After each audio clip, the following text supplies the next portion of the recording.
বলেন না কি বলতে স্যার? আল্লাহর ওলি ডাক দেয়া বলে কি যেন বলতেছে বুঝতে পারি না রে বাবা। আল্লাহর ওলিকে বলে দেয়া হলো হুজুর বলেন না কি বলতে চান? হাতের দ্বারাই দেখা দেয় রে ভাই এই জান্নাতের বাগান সাজাইলাম, মনে হয় এই জান্নাতের বাগান বেশি দিন আর দেখতে পারবো না। জুরি কি বলা যাবে না? আল্লাহু আকবার। আমার ভাইরা বন্ধুরা, সেই বাবা আব্দুল আমর রহমাতুল্লাহি তাআলা আলাইহির পাগল ভক্ত যারা এই জায়গাতে আসরে পরে 3 লক্ষ টাকার মতন খরচ করে মাদ্রাসার কাম কাজ করা হয়েছে।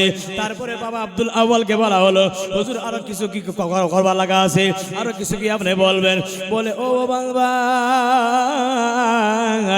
দেরি না করে নাতে মোস্তফা আমাকে একটা গজল পরিধান করা শোনাও।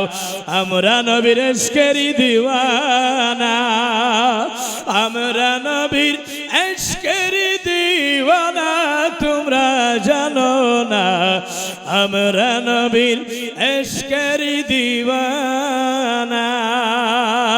যেইটা মাদ্রাসা সাদর সামনে দাঁড়াইয়া নাত পড়া আরম্ভ করে দিয়েছে, আরে চেহারাটা মলিন হয়ে গিয়েছে, চোখের ভিতরে টলবল করে পানি, চোখের পানি দিয়ে কি যেন বুঝাইতে চাই রে বাবা, চোখের পানি দিয়ে এইটা বুঝাইতে চা ও বান্দা এই শিক্ষা অনুষ্ঠানটা ধরে রাখো, এই শিক্ষা অনুষ্ঠানটা ধরে রাখো। আমার ভাইরা বন্ধুরা, আজ এই মাদ্রাসার কোন বাবা মা নাই, মাদ্রাসার কোন বাবা মা নাই।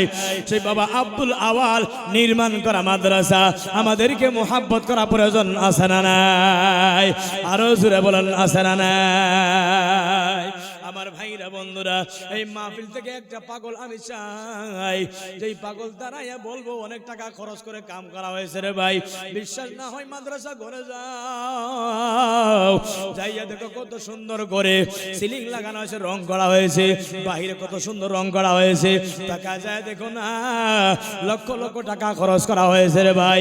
একজন পাগল কি হবে না যেই পাগল দ্বারা বলবো হুজুর মা নাই বাবা নাই, 5,000 টাকা নগদ দান করে দিলাম, মাত্র 5,000 টাকা।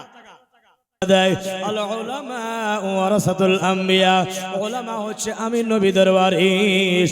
ও ভাই শোনো শোনো শোনো, সন্তান নাই, এই জায়গার ভিতরে অনেক এরকম সন্তান আছে, বাবা নাই মা নাই রে,